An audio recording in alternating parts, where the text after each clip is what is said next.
this idea of yours that we don't rent intelligence, we build it. We're going to give our young people the opportunity to compete in the future, not now. We're always educating for the world of today or the world of the past. We need to educate for the world that's coming. Is such a strong provocation. And in a world where schools are buying tools, platforms, boards, what does it actually mean to build intelligence inside a system? Hi, everyone. Welcome to another episode of the Math Talks, where we explore how children really learn in a world that's changing faster than ever. I'm Dr. Garima, and I'm so excited you're here. In this podcast, I speak with leading thinkers, educators, and change makers from around the world to explore how we can raise confident problem solvers and not just high scorers. Whether you're a parent, teacher, or just curious about how children learn, you're in the right place. Let's reimagine math and education for the world our children are stepping into. Today's guest is someone who's rethinking education from the inside out through systems, leadership, and purpose, and not through apps or shortcuts. I'm delighted to welcome Makiri Pough, founder of C2 Education Solutions and a leader working at the intersection of AI, instructional systems, leadership development, and culturally responsive pedagogy. Makiri's work is grounded in a powerful idea that the biggest gap in education today is not innovation, it's implementation. He doesn't believe in renting intelligence from tools. He believes in building intelligence within people and systems. And in a time where everyone is talking about AI replacing thinking, this conversation is about how AI can amplify human thinking instead. Makiri, I'm really looking forward to this conversation. I welcome you. Thank you. Thank you so much for having me. I'm so excited to be here. Thank you so much. So, Makiri, before we even talk about I want to start with education itself. Across countries, cultures, and systems, parents and educators feel something isn't working. Children are busy, schools are full, technology is everywhere. Yet, deep learning feels fragile. So, from your point of view, working so closely with districts and school systems, what do you think is actually broken in education today? Beneath all the surface noise. Yeah, so I always say the biggest gap in education is between ideation and implementation. How do you take something from being an idea and implement it? So any school system has all these fancy frameworks. We're going to do this. It's going to be 5E lesson planning, and it's going to be STEM, and it's going to be all these things. But what actually trickles down to the student on the ground level? A lot of this are just conversations. A lot of this stuff lives in PowerPoints, and it never actually trickles down to student outcomes. So identifying the actual measurable impacts on students that it has, how much actually trickles down to the student, and then being able to actually progress monitor whether this has done something positive for our young people. And that's with any system, from AI to it could be a curriculum program, but that's the gap. How do you take it from an idea and get it implemented on the ground level, trickling all the way down to our young people? True. And I feel this gap is also because of the parents without knowing the language for it. And what I know is that almost every parent in India is feeling the frustration. They send children to schools, but keep cribbing about them. They don't exactly know what the problem is or how to actually express it. But they have a sense that something is missing, something is not right. Yet they have no other option but to stick to, old traditions of sending the children to school because they don't know any other alternative. Yeah, yeah, absolutely. So first of all, parents are your primary stakeholder. Nobody is more invested in a student's success, not even the teacher or the principal, than the parent who sends their child to education, to sends them to It's that high school. because it comes out of love for the kids. They Absolutely. have that, yes. Absolutely. So as educators, the mindset has to shift. I need to bring you in to be a part of the educational system. We know that students who come from certain socioeconomic backgrounds, certain backgrounds with certain resources tend to perform better. Well, why is that? They get more enrichment at home, right? Where they're going to museums, their parents are reading to them. Their parents may know how to support them with work a little longer. These things make a difference. So one of the things that we're doing is how do we bring parents in and help them? I'm gonna give you a non-AI example. We use these different intervention platforms for mathematics, iExcel, iReady, things like that, Zern, right? We've sent home one pagers and done conferences with parents on how they can put 15 to 20 minutes of work in with their student based on their student's level. Monitor it. You don't have to be an expert, but here's how your student logs in. Here's their information. Here's how you get to the level. Here's how 10 to 15 minutes of practice can be done. And here's the impact we foresee that having on your student. And we measure that progress. If we started in August, we give you an update in October, and then we give you an update in December. So the parents now feel involved. There's something they can do, and they're also now a part. So when I call you and I need your support for something else, you're more inclined to work with me as well because I'm bringing you into the fold. We can't keep locking parents out. They're actually our number one asset to educate young people. And I think that needs to shift. That's true. Okay. So, one line of yours, which really stayed with me, is that the largest gap in education is between ideation and implementation. So, I see so many schools with, beautiful vision statements, and there are parents with big aspirations, but classrooms that look unchanged. Absolutely. Why is this gap so hard to close? And what does real implementation actually require that we usually ignore? Yeah, so there's a few different things. So first of all, classrooms are too rigid. And what I mean by that is just I'll talk about in America, right? The system that we have was set up back in the industrial age, like 100 years ago. The world has changed, industries have changed, the job Absolutely. changed, the requirements that we ask of students in the workplace have changed, but we haven't changed the way in which we do it. And every time someone kind of tries to step outside of that box, a lot of the time they're placed back in it. So I think that falls on leadership from principals all the way up to the top. So that's a huge piece, right? Like that rigidity in classrooms.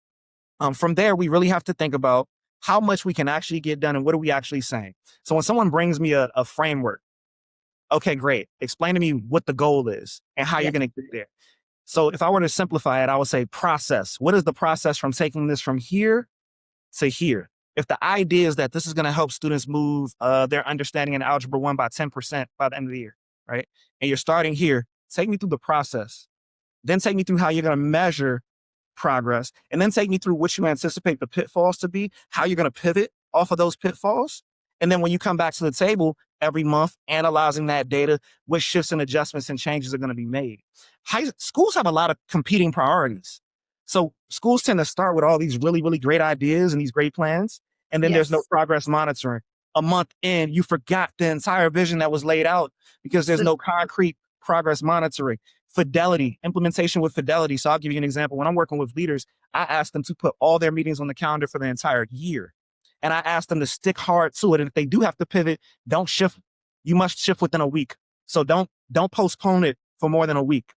And then we go in and we track it. And that's how we're able to actually get things implemented over time. That process piece in the middle is the forgotten piece. That's the toughest part. Process.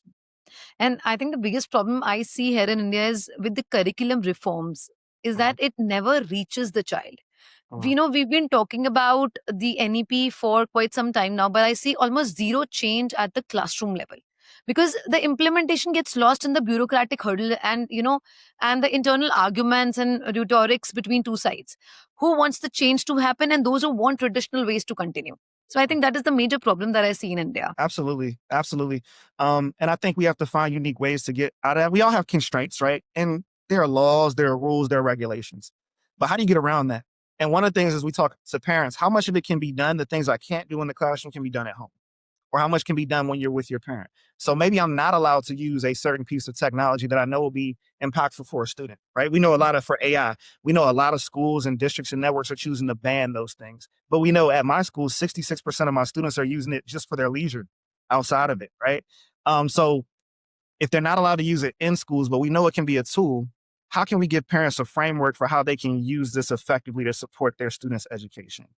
We talk Yes. about context. One of the issues that we have is that a lot of these standardized tests only talk about one particular context. So if you haven't grown up in a certain place or being exposed to certain things, it's harder because you don't understand the text contextually. So I'll give you an example. I'm based out of Washington, D.C. We don't have school buses in Washington, D.C. Our kids take public transportation. In most of the country, they take school buses. So our kids may not have a frame of reference for what it's like to go on some sort of school bus route. But if you talk about metro and transportation and put it in that type of context, they're going to understand it better. They understand mapping through the way in which they travel through the city in a way another student would not.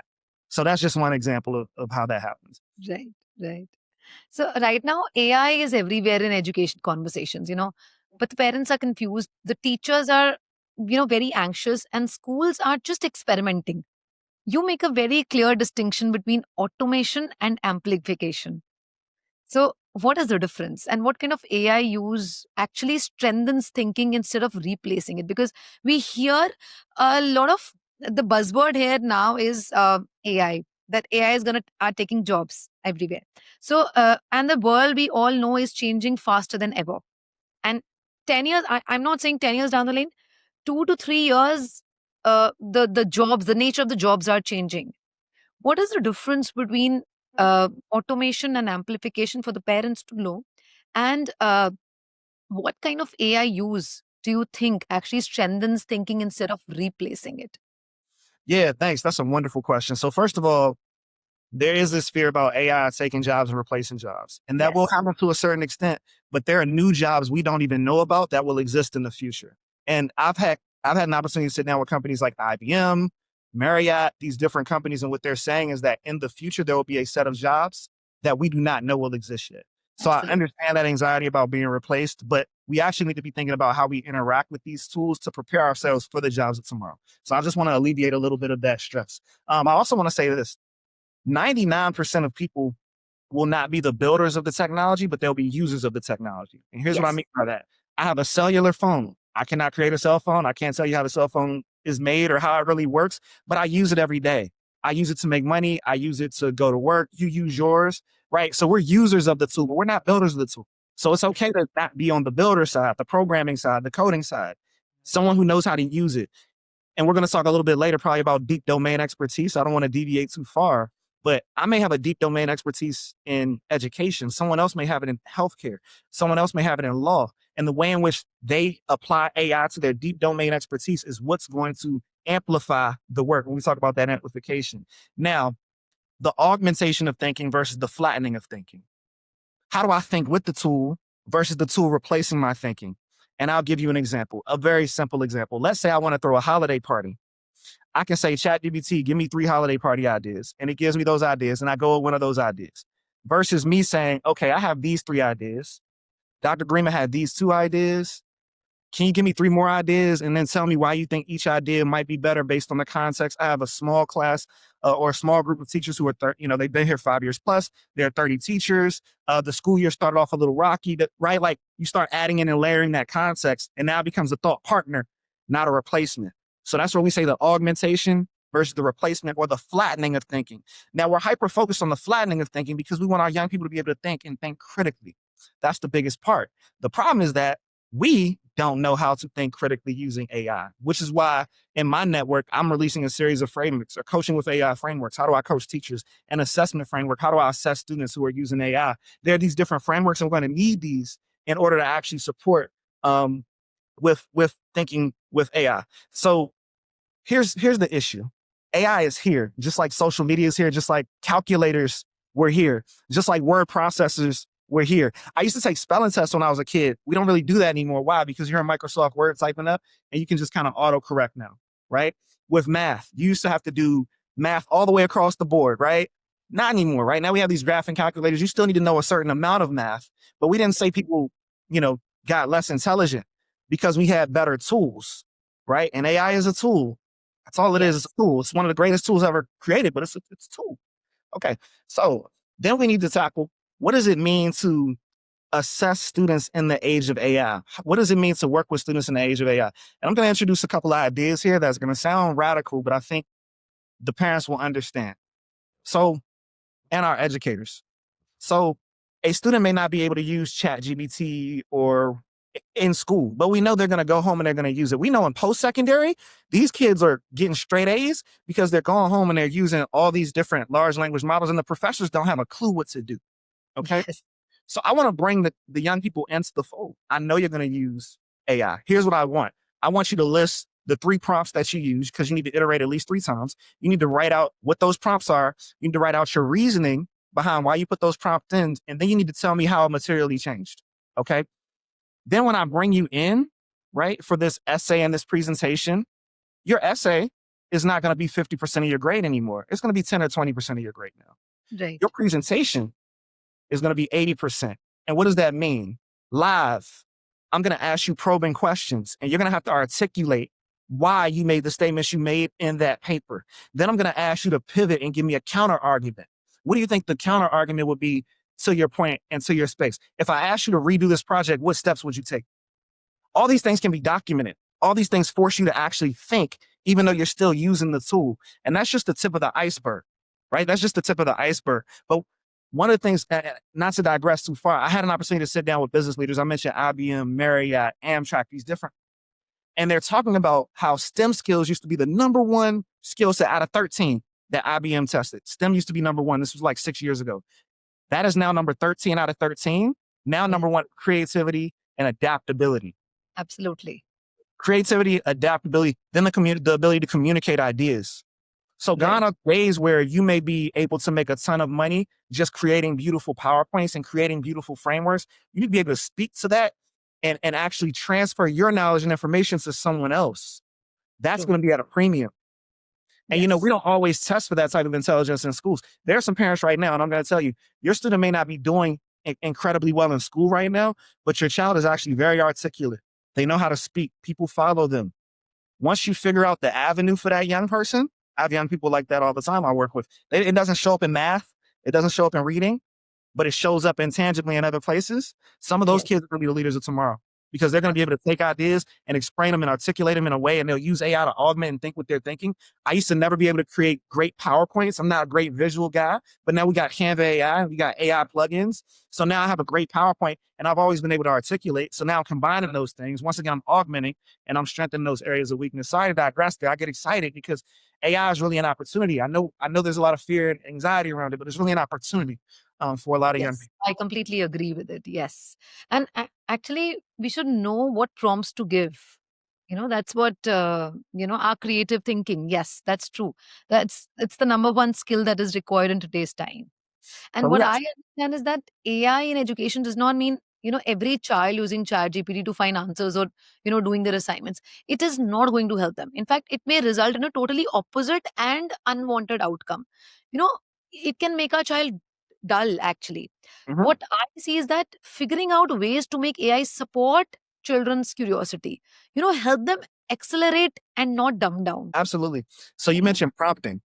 We've released a framework called prompting is computational thinking. So prompting is not just putting something in, there's a thought process that goes into it. Okay, what is the output I'm looking for? What is the projected process that's taking place here? Um, we ask our students when they prompt to use at least 100 characters because then we know we're pulling out a certain amount of thinking and context around what you're doing, right? So prompting is as computational thinking is massive. And I agree. It's not all or nothing. It's not an all or nothing proposition. How do you use AI to support and augment your thinking, not replace it? So I'll give you a couple of just brief examples. So first of all, just so parents know, there's a parental controls mode in ChatGPT now. And I believe some of the other large language models have that. So you now can go in and set parental controls on what your students able to scroll, how long they're able to be on there, things like that. So some of those fears can be alleviated with that. We also know some of these large languages are not great with mathematics, but they are pretty good with the reasoning and the steps. So one simple way that we've used it in my network, we take our GED students take a GED exam, and there's only 12 released items on that exam. So we've used AI to create sample released items that are similar to those leads. So now we've created our own test. So instead of having 12 questions, now we have 24 or 36, which allows us to test multiple standards over a period of time, right? If your student uh, has an issue with distributive property, you can use AI to create new problems and quiz your student. You can use AI to track their understanding over time in the same thread to say, okay, when they started, here's where they were breaking down. Now, after 3 days or 3 attempts, this is where their breakdown is. You can also go so far as this, and this is something I have teachers who do, they do it in real time. We'll give a math problem. And based on your answer, whether it's A, B, C, or D, we'll break you out into a small group and we'll reteach that portion of the function. So if you answer A and A is the right answer, okay. But if you answer B, we know you broke down and thinking here, we're gonna put you here. If you answer C, you broke down and thinking here, we're gonna put you here. If you answer D, you broke down and thinking here, we're gonna put you here. And in real time, we are reteaching our Yeah. students without having to wait overnight or wait for data to come back. We're doing it instantly. And that's something we call like a differentiation with AI framework. We do it differently in each of our core contents. You as a parent can do that at home. You as a teacher could do that. But I think it's very, very powerful for parents to understand you don't even need to necessarily know exactly what your student is working on to be able to create support. Some of my parents used to give me extra work in the summer and things like that, right? Imagine if they had AI where they could say, all right, I need a distributed function worksheet, like 10 questions for ninth grade level algebra. Man, I would have been in trouble. But these are opportunities to help your student grow. In Yeah, particular for families who may not be able to get that enrichment we talked about earlier, who may not have the ability to take their kids to some of these places or do math camps and things like that, you can still use this to help level the playing field for your young person and help them alleviate that learning loss and help them reintegrate as well. Because the absolutely. last thing I'll say about this is sometimes we have students and they're on different levels. So if you're a student and you are in the 10th grade, but right now your math, you're on an 8th grade level, I can use AI to work on your fluency. I can use Absolutely. AI to work on your identification of equation types, your academic vocabulary to help bridge that gap that may not be able to be bridged while you're in school because you have to stay on grade level. But at home, I can begin to work on those things and bridge that gap. And then we're all pulling in the same direction. The educators, the parents, the student, we're all pulling in the same direction because we all want that outcome. Yes, that's right. So this idea of yours, that we don't rent intelligence, we build it, is Right. such a strong provocation. Uh-huh. And in a world where schools are buying tools, platforms, dashboards, what does it actually mean to build intelligence inside a system? You know, and how does that shift outcomes for students? Especially those who are often left behind. So here's where it's gonna get interesting. So the majority of these large language models are trained on data in the United States and trained on data in Europe. So when I was speaking to some folks out in Ghana and Nigeria, contextually, these models are not uh, tuned for a different culture. So it's not that math is necessarily different, but the cultures are different. The way in which we learn are different. The way in which we engage in school is different. The expectation, those can that context matters. If you right now were to ask it to create a question, a word problem, is it going to create a word problem based on where you live and the country you're in and the culture you have, or is it going to create a word problem based on a default culture Mm. that is Western? And I'm not arguing about it being good or bad. What I'm saying is there's a wide world with billions of people. India is the third most populated country, something like that, Yeah, somewhere in there. yeah. So there's billions of people that these large language models are not trained on culture, history, those things, right? So it loses context. So when I say build your own, there's two literal ways you can build your own. And I do this because I work in what one would call urban education. So inner city young people, right? Contextually, not not the standard. Okay, so there's two things. There's your own model that you're training and tuning, and then there's the ability to build custom GPTs. So in your own model, when I'm breaking down within my large language model, the context about my organization, the context about DC, the context about uh, people who go to school in DC, I'm talking about things like understand that there are multiple generations where this happened in this community. There's things like this where these particular groups of people have not historically been engaged. The way in which the schools are broken down is like this, which allows you to add to it. So, for instance, one of the things when we actually released Copilot across the board in our organization. One of the things they noticed instantly when I programmed the Copilot, we did it live, was that it gave culturally responsive examples. So when we talked about like my kids living in the city, when it was doing math, it was giving them examples of like taking a journey uptown to go to the local store in order to buy Takis, right? Something that the students would really do versus a generic example. So that's why I say build intelligence, don't rent it. You can only build that in through your own experience. Dr. Garima, you can only build in through your own experience what you've done with your young people and the Yes. schools that you work with and the educators you work with. That is what you should be building in your own personal model. Now, custom GPTs, if you have a pro subscription or a plus subscription, you can build out these custom GPTs. You can give it instructions and you can do document attachment. We call that RAG. Okay. Retrieval augmented documentation. Okay, great. Nerd out here.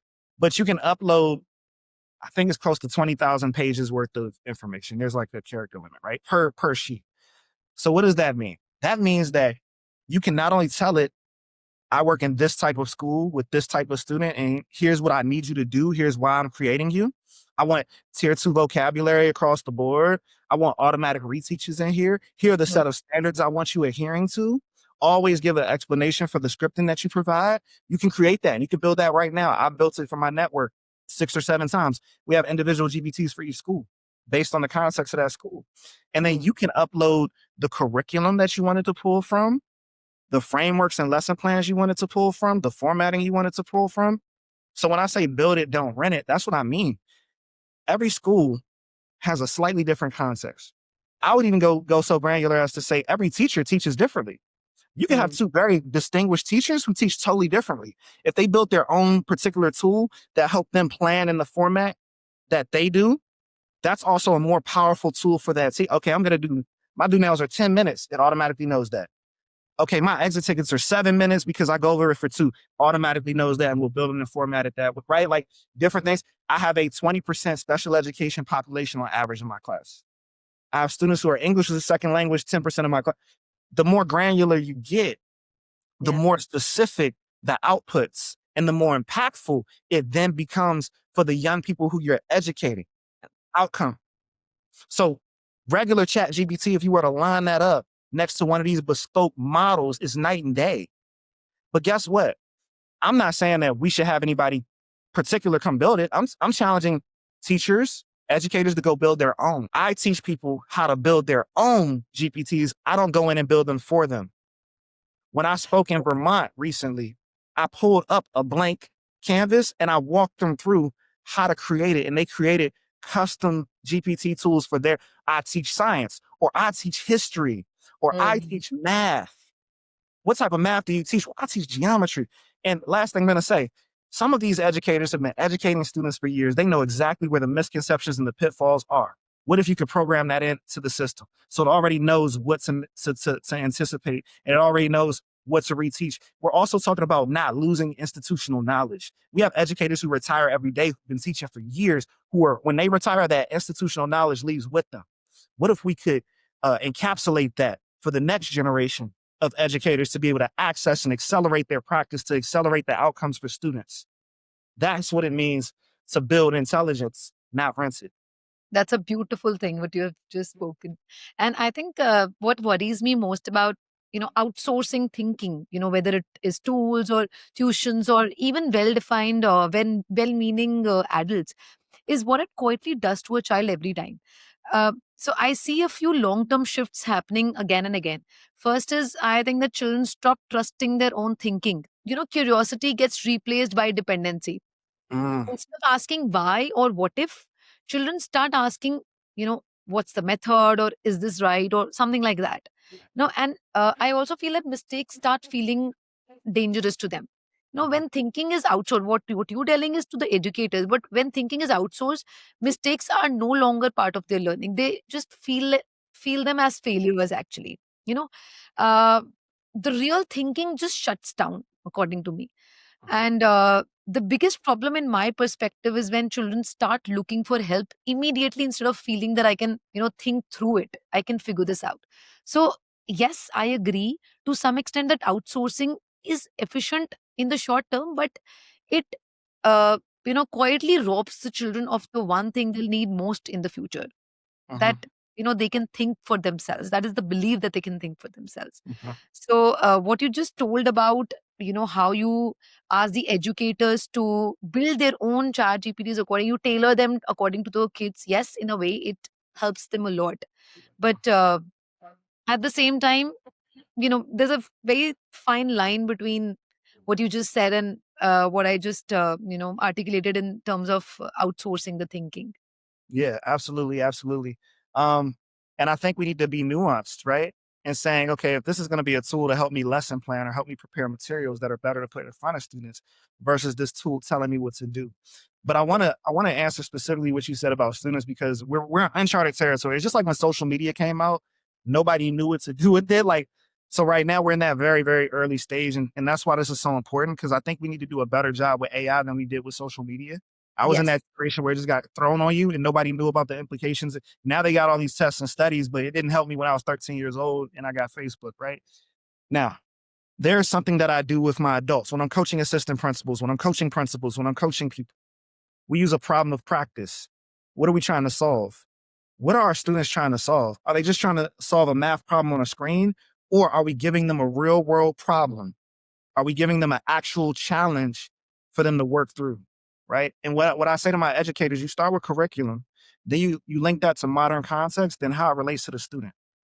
So, for instance, just bear with me, George Washington's farewell address. That might be the curriculum, right? Modern context, what would George Washington say according to his farewell address about the current state of American politics? And then how it relates to the student. How do these policies currently impact you, impact your family, impact where you live, right? All those things, that last part where it now relates to the student, only the student can think through that. Only a Yes. student can think through how it relates to them. So a problem of practice, something for them to solve, and adding that layer of the connection between that student and that problem of practice, how it impacts the people around them. I tell you what, you can't ask Chat GPT how unclean water in Flint, Michigan, right? In Flint, Michigan impacts their cousins or impacts their sub demographic of people. Right. ChatGPT doesn't know that context because it doesn't know you as a person. So now I've built in a layer where I'm forcing you to think.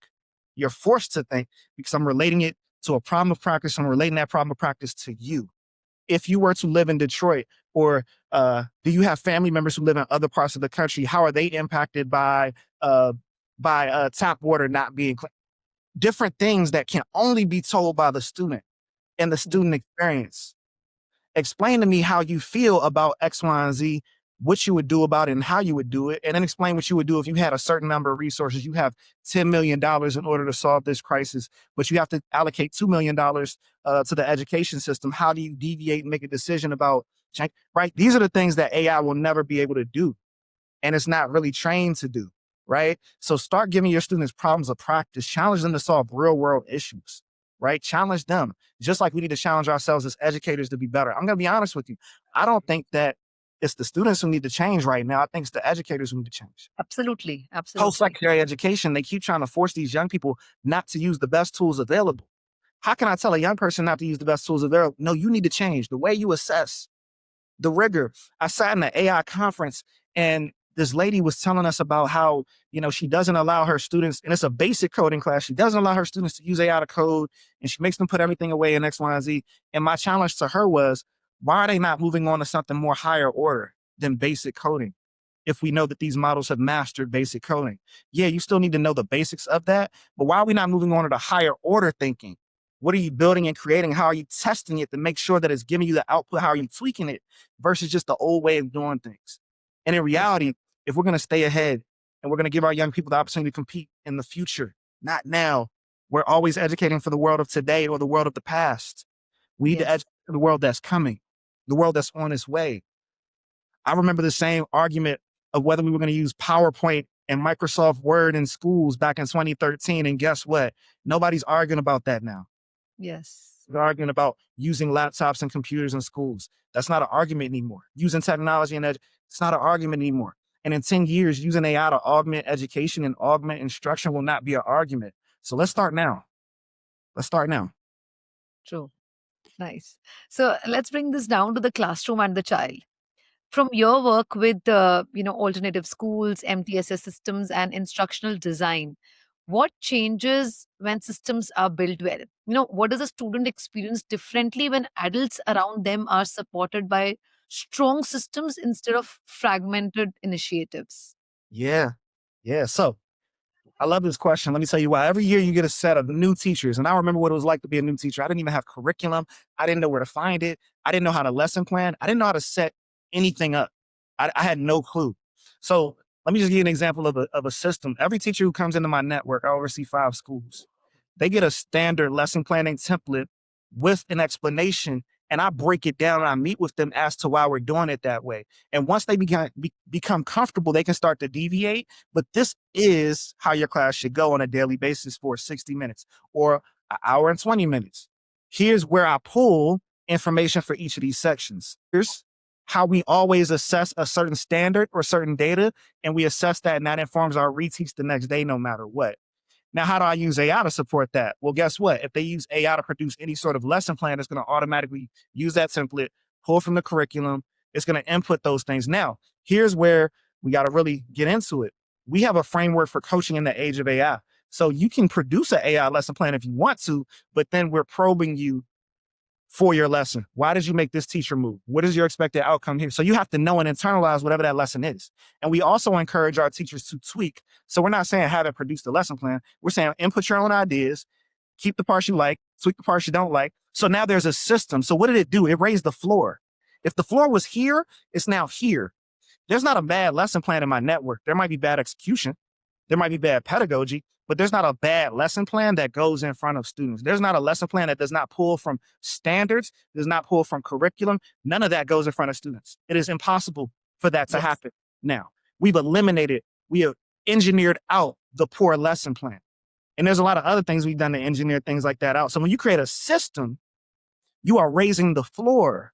So now if my baseline level of instruction has gone from here to here, that means that the instruction quality that our students are getting, which ultimately leads to the outcomes, also go from here to here.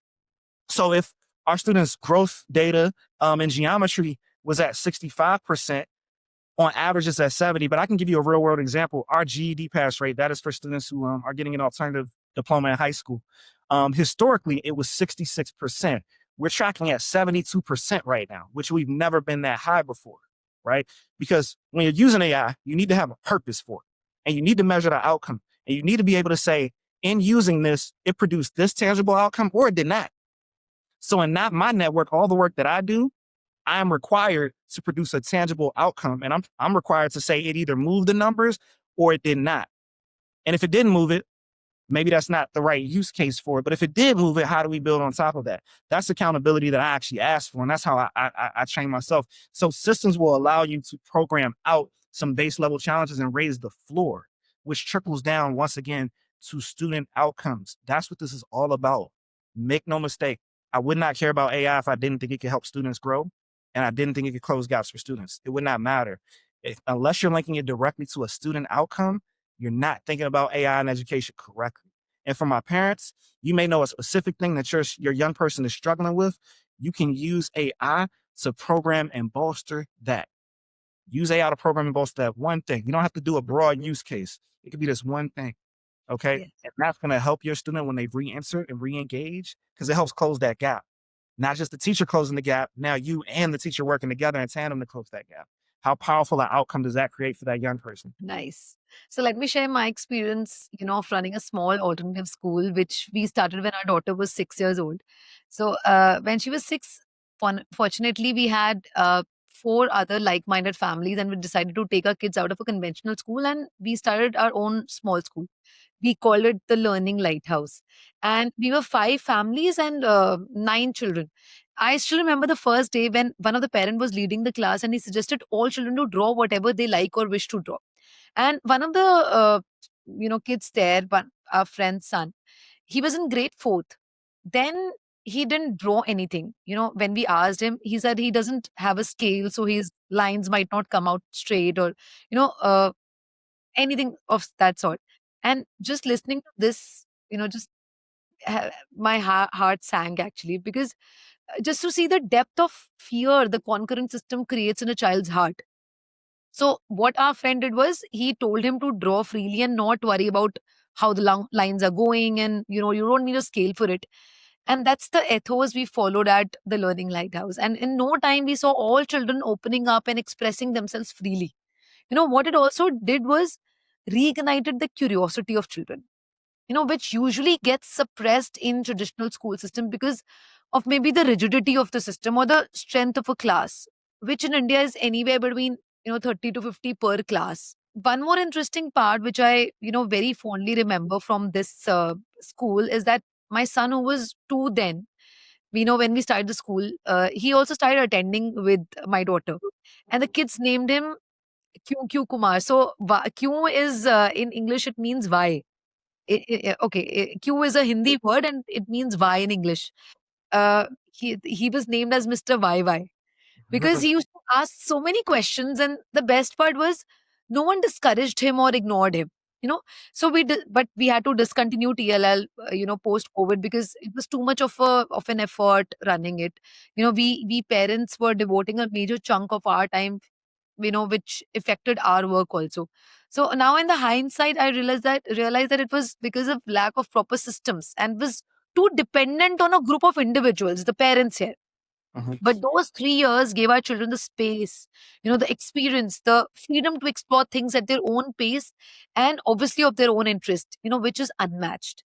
And I wish Yeah, something that sort could, happen with every child. yeah. Wow. First of all, that's so powerful. I had so many thoughts just now. First of all, I'm glad you guys did that. So first of all, in America at 5 years old is when creativity falls off a cliff. Why does it fall off a cliff? It's the first time kids are in a traditional school setting.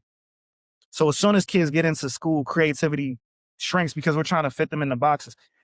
I went to Montessori school, if you're familiar with the Montessori model, and that's essentially exploratory learning. So from first grade to third grade, I was learning in the way that you just explained, where I was allowed to explore. And maybe that directly correlates to what I'm able to do today.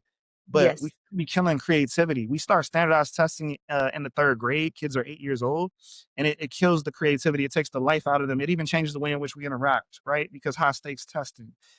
So we got to find a way to do that. There's a couple of things you said that were just they stood out to me. So I was never very good with images. Like I can't draw like circles and stuff like that either. Um, but one of the beautiful things now is that somebody like me who's not really great with visuals can now go in and use these different models to create visuals. My father, I'll never forget, I was doing this little comic and my dad was like, "Who did your graphic?" And I was like, "I did." And he was like, "Really?"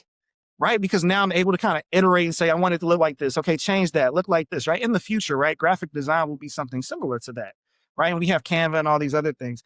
The second thing you mentioned with questioning, there's a point where children ask more questions than we can respond to, particularly in a Absolutely. classroom. AI, and this is where I say parental controls, because obviously there's certain questions you don't want your student to be able to ask. That's why parental controls are important. But what if your kid can ask another 10 questions a day because it's using this model? Just like we Google stuff and Google that. Well, some Google it, right? Or use what if AI can answer these questions directly? How much more are we layering and building curiosity, building answers, building responsiveness in our young people? That's how I learn. I learn a lot through, instead of just Googling stuff, I have an idea about something and I just put it in, like, tell me about this. Give me the resources that you got this from in case I want to read it directly. So there's like a lot of opportunity there. Now, the last thing I want to say, and this is really important, and I've been saying this for a very long time, there are there's some different arguments. There are about 9 different types of intelligence. In school, we test for one or two. Absolutely. There are 9 different types of intelligence. In schools, we test for one or two. I always give this example. There's a young lady who transferred into my school, and the young lady was what we would consider to be trouble. She transferred in her junior year, so she's got 2 years left. Um, Nobody really believed in the young lady. They didn't think she would really do much. She didn't strike them as someone who would do well. Her habits really didn't tell anybody that she would do well. I could get it. But because I've had a certain level of experiences, I was trying to identify what her strengths were. This young lady has a leadership intelligence. She ran the school store. She organized all of our events for holidays. People followed her for whatever reason. I don't know. They just did. Her ability to articulate her vision. She was able to identify all of the items that the kids wanted in the store and we would sell out every day. She organized, she handled the money. We didn't have that measured in a math class or in an English. It's not measured. It's not measured in sports. It's not measured in extracurricular activities. So a young lady like that who has a natural propensity for leadership and has a natural propensity and work ethic when she understands the outcome that's tangible, right? Because she's been working since she was 13 years old. If it correlates to money, she's there. If it doesn't, she didn't really get it. That young lady now is 20 years old. She is making a very good salary right now. And she's working her second professional job. She has her own car. She's about to get her own place. Nobody thought she would, and she's actually interested in going to college now because she knows what she wants to do. She now knows, she said, I want to be an entrepreneur and I want to do it in this way. So now I want to get a business degree to teach me more about how business and that part works. So the connection to mathematics didn't come when she was in secondary, but it's coming now. And I Yes. think we have to remember that the type of intelligence that our student has, we may not be creating the space for them to express it. We don't have art in a lot of our schools anymore. So if you're a student who's a brilliant artist who made it, once again, that doesn't show up in some of these other, but you're a brilliant artist, unless your parents put you in some extracurricular, how would anybody even know the opportunities, the translation of that visual and aesthetic intelligence and being able to apply that? So that's another reason why, like, giving students opportunities to make mistakes, explore their interests, explore what they want to do. We did something really radical my last year that I was at Dunbar High School. We sent all of our seniors on half days on Wednesdays to do internships and apprenticeships. They got to choose something they might be interested in. It could be hair, it could be military, it could be the government, and they got to go out and they got to work with somebody who worked in that industry in that field. So students were like, I don't really like that, or I do like that, or oh, I didn't know these avenues were available. And then we connected whatever they were working in their field experience to what we were doing in the classroom. So if you're in the field and uh, you're managing a hair salon, in Yeah. mathematics, we would talk about the numbers. What's the booth rent? How do you turn a profit? What are the taxes that you have to pay? How much does it cost you to? And that's how we started teaching in the class. We made it practical and we linked it to a field experience. Yes. And what I will say is a lot of those young people found fields more quickly and efficiently. 93% of them had somewhere to go once they graduated, which was really high for that community because they were exposed to things. Right. So a big part of your work is, culturally responsive pedagogy and belonging. Now, often parents think of equity as a policy issue, not a learning issue. So, from your lens, how do identity, culture, and belonging directly affect how children learn, think, and engage? So something that's very simple that we say is students need to see themselves in the work. They need to see themselves in the text, right? So for instance, me as an African American, I'm a minority. We're only like 13% of the population in the United States. So the schools I went to, I may have never had or read about anybody who looked like me or who came from my cultural background. And it's not that you walk around as a student thinking about that, but it's harder to connect with it. If you taught, um, if you took all history out of schools in India right now and you inserted history of another culture or community and that's what was taught only, it will be harder for students to connect to that because it's not theirs. It's not their history. They don't see themselves in the work. So culturally responsive pedagogy doesn't necessarily have to be a top down thing. It could be a bottom up thing. I can give you the same question, I can give you the same equation, and I can use a different word problem, or I can use a different context. We talk about it. I can talk about let's talk about geometry, right? And let's say we're measuring slope, intercept, and algebra, anything like right. I can use an example of the mountains. When I was in Vermont, Vermont's very mountainous. So that they have ski resorts everywhere. So if you're a kid and you grew up in Vermont, you understand mountains. And I can relate that when we're measuring things and measuring distance and velocity and all these different things to that, right? Once again, in DC, it makes more sense if I measure that in a train. My kids know it's going to take 24 minutes to go from downtown Silver Spring to the waterfront. We could talk about the measurement of velocity in that train and speed, and they're going to get that, but they may not get the ski resort example. They may not get the ski lift example, right? So culturally responsive pedagogy is being able to relate this to the experiences of your student. That doesn't have to be at the top. That can happen in classrooms every day. We're not changing what students are learning. Okay. We're still teaching main idea. Can you identify the main idea, the author's purpose in English? We're still doing that. We're just doing it with a different text. We're doing it with a different resource, right? And that's what it means for me, in my opinion, to be culturally responsive and also create a sense of belonging. It's okay also for students to bring their experiences to the classroom. How often do we facilitate opportunities for a student to insert their own discourse, their own thoughts, their own ideas? We talk about student choice in a classroom setting. I ask my students very, very tough questions. And it was funny because they would say, why would I know that? So I would ask them, we would lay out two things for political parties when I taught history. And I would say, based on these 4 or 5 policies, which party do you think you would want to be affiliated with? Mm. Right? Asking them to think critically and to say, I'm not telling you that there's a right or wrong answer. I want you to be able to come up with your own ideas. There was one time where I split a class up and kind of half of those kids identified because their families identified as Democrats and half those kids identified as Republican because their families identified as Republican, right?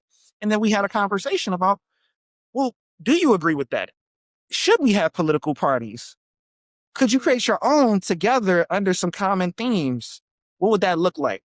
What is the impact of the fact that your family has taught you this way and your family? We have those critical discussions. So bringing their experience in to still teach. Now I'm still teaching about politics. I'm still teaching about the congressional and bicameral legislature. I'm still teaching about the branches of government, but I'm bringing your experience in to the That's fold. nice.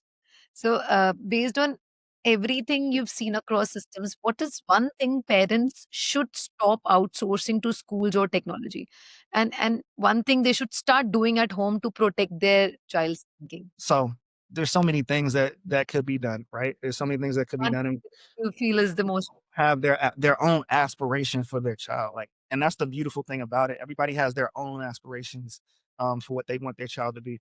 Um, so I would say here, so let's start here. Where do you want your child to go? Some want their child to go to uni. Some are okay with their child going into a vocation, a trade. Maybe they're going to work in construction or architecture. I want you to, just like we teach backward teachers to backward design, backward map when they plan.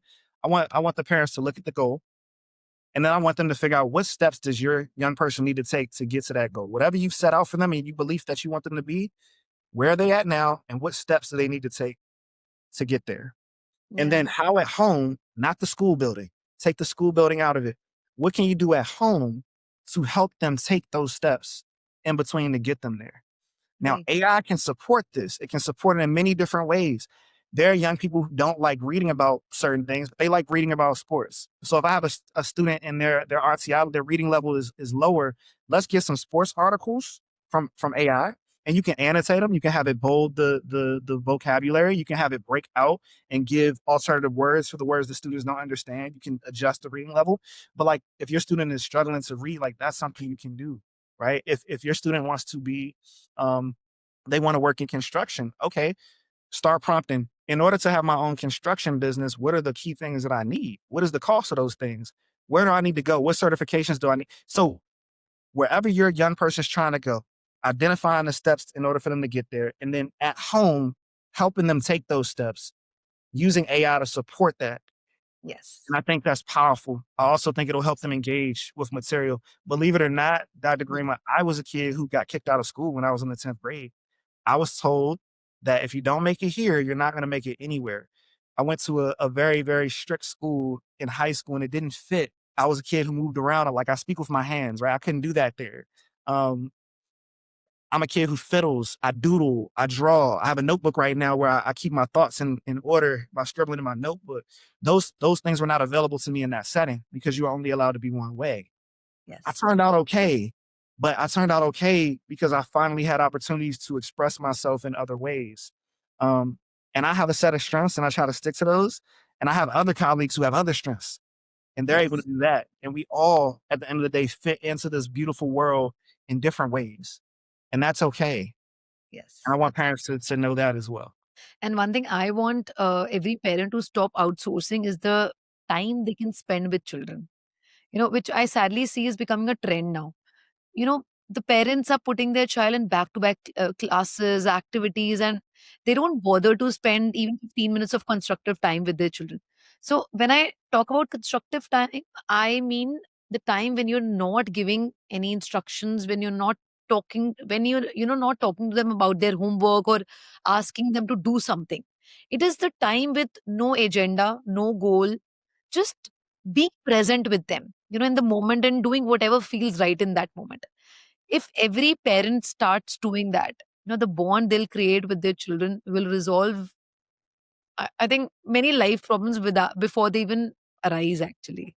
5 to 10 minutes of talking to your kid a day and just like you said, concentrated time. Tell me about your day today. Oh, really? What did you think of that? What did you think about when they have the interaction, right? Just conversation with students because we have everything pulling us away from each other. All this technology. I see a lot of parents who are just putting their kids on iPads and putting their kids on like taking 10 minutes of concentrated time, maybe taking a walk with your kid and having just a conversation. It Absolutely. also makes those kids more inclined when there is a challenge to express it. So often parents are caught off guard when there's a challenge with their young person, but the young person doesn't feel like they have a avenue or a branch to express that to the parent. So it doesn't have to be a ton of time, but 10 minutes of concentrated time a day where you're able to just talk and you'll never know the opportunities that open up to impart wisdom, right? You never know. You eat together and you give them opportunities to kind of just talk and express, and you ask them questions, and you're genuinely interested in their lives and interested in their aspirations and interested in what they're viewing in the lens they're seeing. One thing I'll say too, it's not quite off topic, but it is. I want parents to know something. The greatest rendition I ever heard was old culture versus new culture.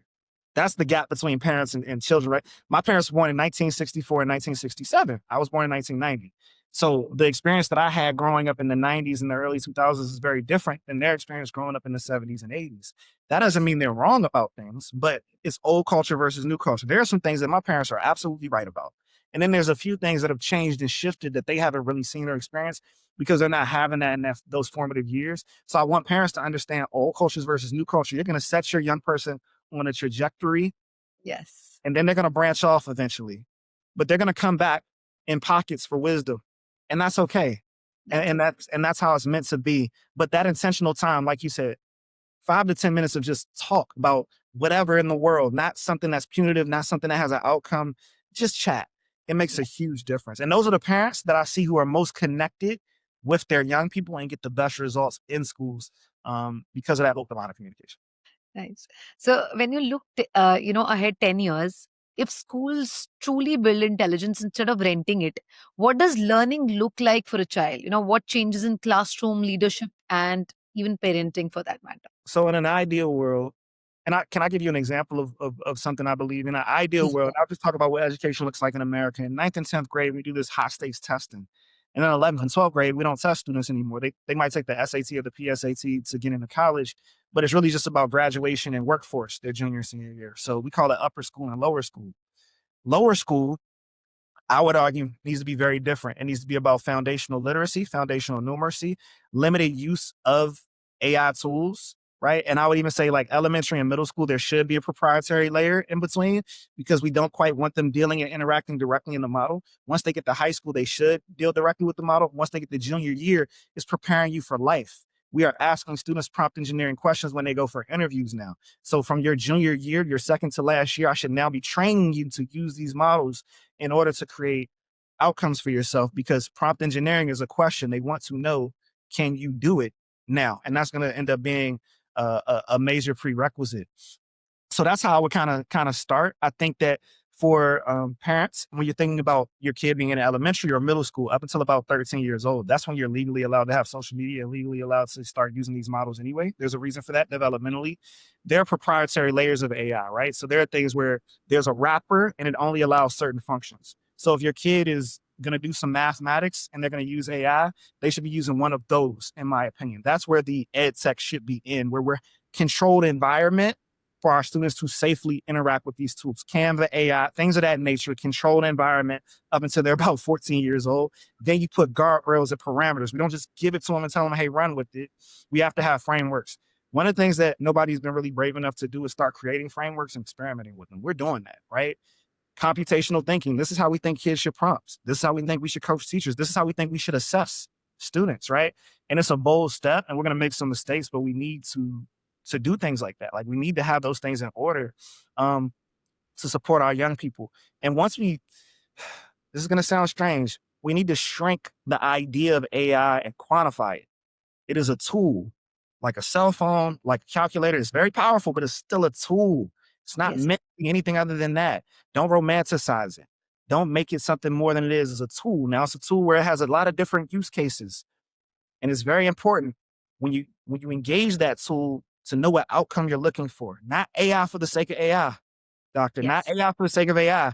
What specific challenge are you solving? And that's the way in which you use it. We call it generative AI, but it's not really for generalist use. It's not for everything. Yes. It's for specific things that lead to specific outcomes, particularly when it comes to our young people. True. And 10 years from now, success, according to me, it won't be measured by how fast a child answers, but how deeply they understand, how flexibly they think and how confidently they engage with the world. And for that, we need to move away from, covering the breadth of the syllabus to more deep and thoughtful learning. So where, making sense is more important than being right. And Mhm. where they're provided with a space which is emotionally and intellectually safe. Yeah, it's funny you said, flexibility and like deep learning. It's very interesting because I would argue that students are going to be, in 10 years from now, they're going to have to engage with each other more to solve the challenges that are taking place in the world. So in our Yes. minds, we think we're all going to be isolated and using these AI tools in silos. No, I think those tools will be with us, but collaboration to solve challenges. We don't talk about collaboration in schools. One of the number one skills, and part of why students who sometimes are homeschooled struggle, they don't interact with people. So they don't necessarily have opportunities to play like team sports, right? Develops camaraderie. You learn how to deal with different people. You learn how to pull towards a common goal. We don't really measure that in school. But what if students started to get a collaboration grade? What if students started to get a grade about that, right? And we talked about speaking and the ability to articulate ideas being at a premium. That is, everybody's going to have to be able to do that. Because nobody's going to read the AI output. Break this down for me. What's it mean? Or can you break it down for different audiences? We just talked about different audiences. We talked about teachers. We talked about parents. We talked about students. The way in which we talk about AI with those three different groups would be different if you and I were having a one-on-one conversation. So you and I have to have the skills to articulate to different audiences based on their needs and based on their level of understanding, or where their entry point of understanding is, right? So 10 years from now, I want to see more students who have skills in collaboration. I want to see more students who are able to articulate themselves and articulate their thoughts. I want to see Yes. more students who are able to solve problems, not just solve equations, solve Yes. problems, identify and solve, right? Ideation and implementation, identification to solution. And I Yes. think this next generation has a wonderful opportunity to do that and maybe solve some things that we haven't been able to solve. And maybe Right. do them more efficiently than we've been able to do them, and do them more equitably than we've been able to do them, and make the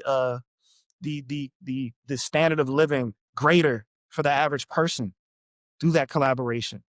Yeah. And I think those are opportunities that I would like to see. So 10 years from now, when we start seeing this next generation come up, those are the types of conversations I want to hear, and I want to see. And every day I'm motivated when I wake up. So hopefully be a small part of helping to create some of those outcomes. No, definitely, definitely. So, one last question, Makiri. I ask every guest this question. If you had 5 minutes with every parent in the world, what would you want them to understand about education, AI, and their child's future? Education can be a very specific menu. The other things that you want, you have to go out and get those things. Right? You have to go out and get those things. They're not on the menu, right? Education is like a restaurant. Could be a beautiful restaurant, could be a five-star restaurant, could be the greatest school ever. It could be but it still only has a certain menu. Whatever's not on that menu, you have to go prepare yourself, or you have to go find it elsewhere. So even if your child is at a wonderful school, that school still has limitations. And it'll be up to you to bolster that experience for those students. I'll give you an example. The school I went to in middle school was not very diverse. So I didn't get to be around different types of people. So my parents had to take me to other places to meet different types of people and have an understanding of that. Beautiful school, great education, but diversity was not on the menu. So we had to go find that. So that is the main thing that I would say to parents. You can use AI as a tool. You can use it in a controlled manner. Parental controls, access time, devices that you can shut off at a certain period of time, devices where you can see what your students are prompting and things like that. There's more opportunities to control and understand and see what's going on than ever. Just find those and use those to make sure that things are being done safely, or not even just safely, but to your liking as a parent. Some parents will be okay with certain things, some parents will not. The parents' right, until that student is an adult, it is their right to make sure that they are filtering for their young people. But we have the tools to do that now in a lot of these models. So those are the things that I would say. And I want parents to know, sometimes I know parents don't feel like, they are welcome in educational spaces. Sometimes parents don't feel like they're adequate because they may not have the background that some of the people in education have. But that's okay, because that's your child. And it is the educator's job to articulate to you and your child, send them your most precious gift, how you can support and be a part. And I want parents to demand that they're in the fold and demand that they're a part, and to Yeah. be partners with the educators. We're partners. We're partners. We're not at odds. Excellent. So, Makiri, thank you for this conversation. And what I'm taking away, and I hope parents are too, is that the future of education isn't about, smart tools. It's about strong thinking, better systems, and more intentional adults. To everyone listening, you don't need to understand AI to protect your child's learning. You need to protect their curiosity, their agency, their capacity to think. So, if this episode shifted the way you think about education, please share it with a parent, a teacher, or a school leader who's navigating these questions right now. Because the future won't be built by tools alone, it would be built by people who choose to think deeply and act deliberately. So, thank you for listening, everyone. You can also follow the Mat Talks on Spotify, Apple Podcast, or YouTube. And if you found this valuable, leave us a review or drop a comment. It helps us reach more families who care about real learning. Thank you so much, everyone.